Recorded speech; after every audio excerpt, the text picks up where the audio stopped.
Maintenant, donc on est au prochain passage, Metechila Ovde Avodazara. Alors j'ai une bonne nouvelle à vous annoncer. Nous commençons enfin la Haggadah. La Haggadah, elle commence à partir d'ici, d'accord? Lili, exactement.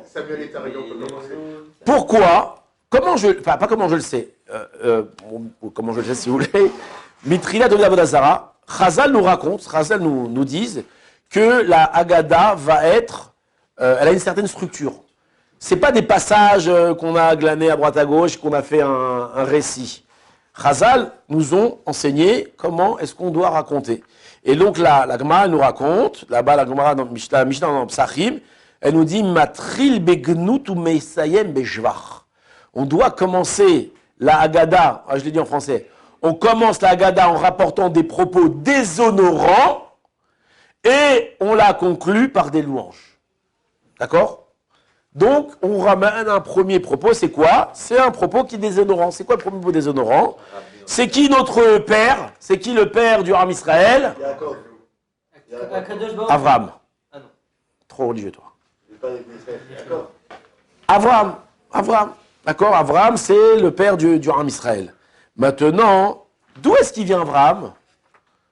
D'où est-ce qu'il vient Abraham? Est-ce qu'il vient d'une famille parfaite? Est-ce qu'il vient de bourgeois, de Neuilly, qui avait une famille royale? Il venait des gens, tous sadikim? Non, Mitechila nous raconte le Balagada. Ovde Avodazara yu avotenu. C'était des idolâtres.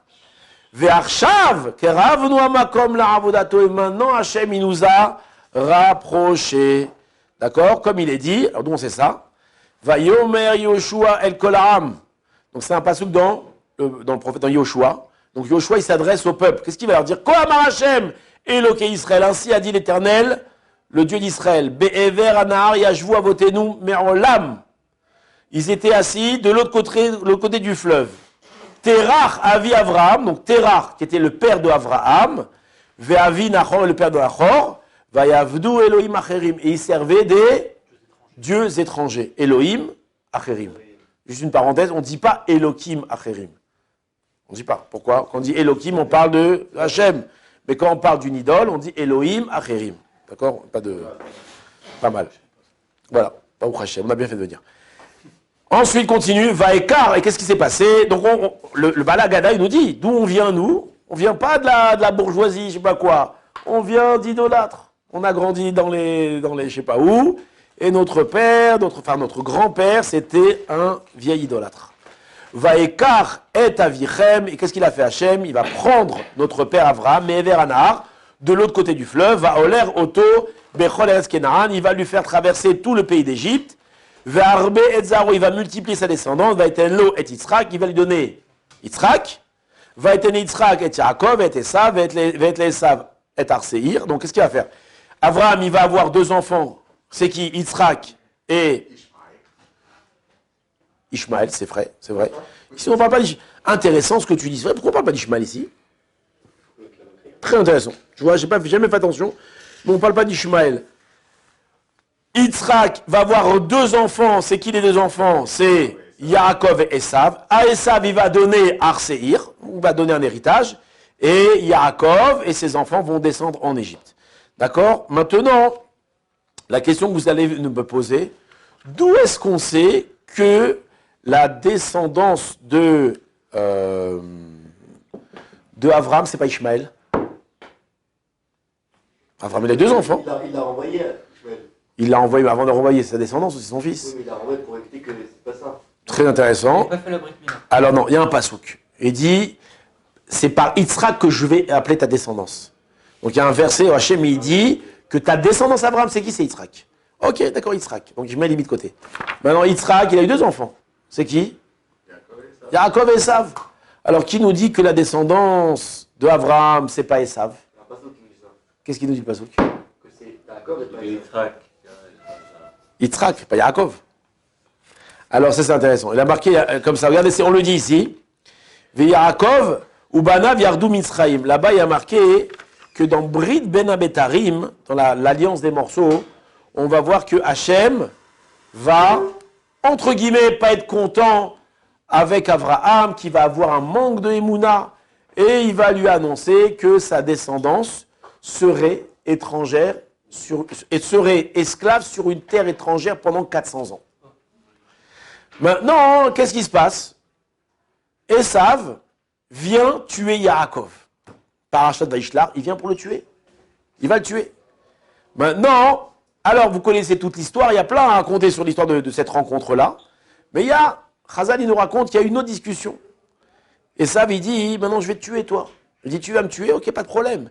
Mais si tu vas me tuer, c'est toi qui vas devoir payer ce que Hachem il a dit à Abraham. Qu'est-ce qu'il a dit à Abraham? Il a dit que sa descendance serait étrangère sur une terre étrangère pendant 400 ans.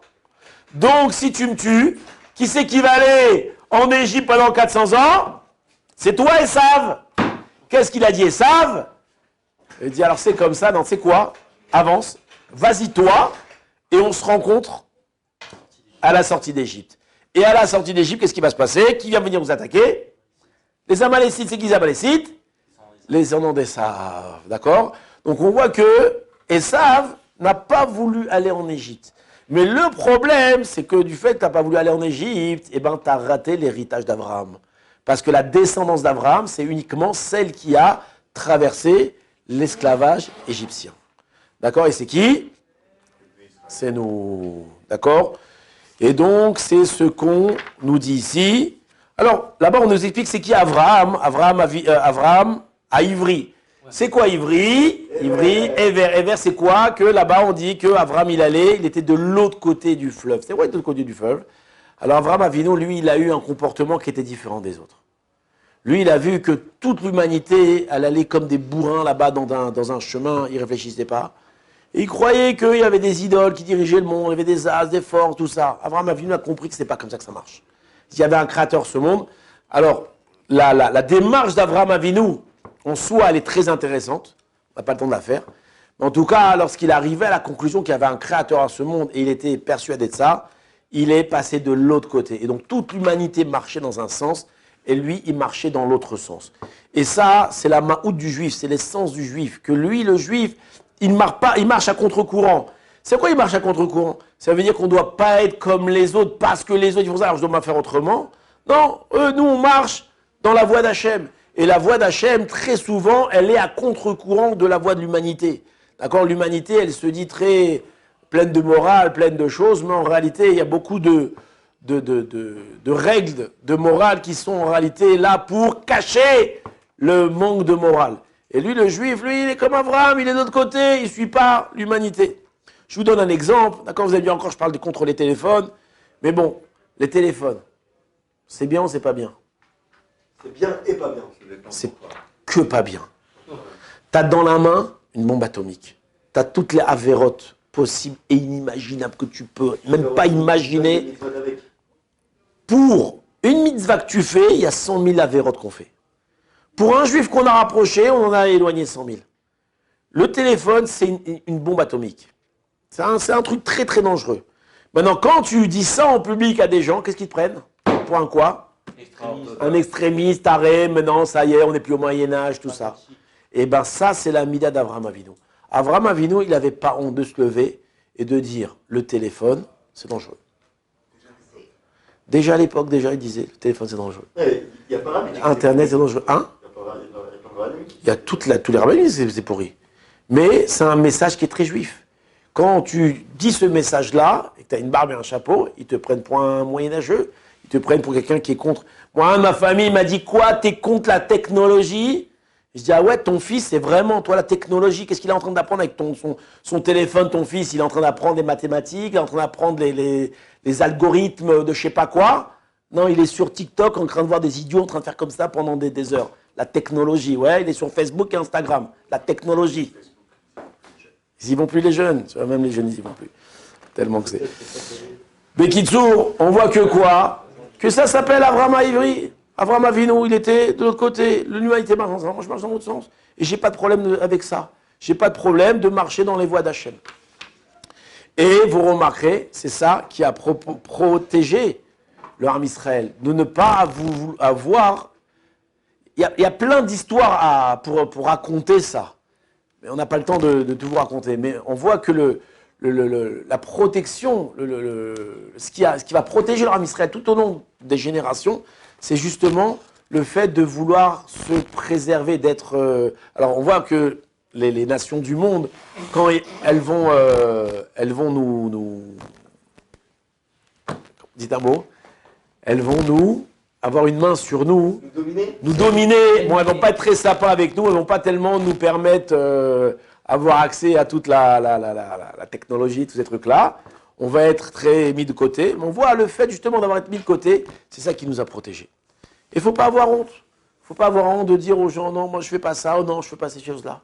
Je pense que ces choses-là, ça va contre... Des fois, on a honte, quoi. Je ne vais pas être comme les autres. Qu'est-ce qu'ils vont dire les autres? Que je suis un arriéré?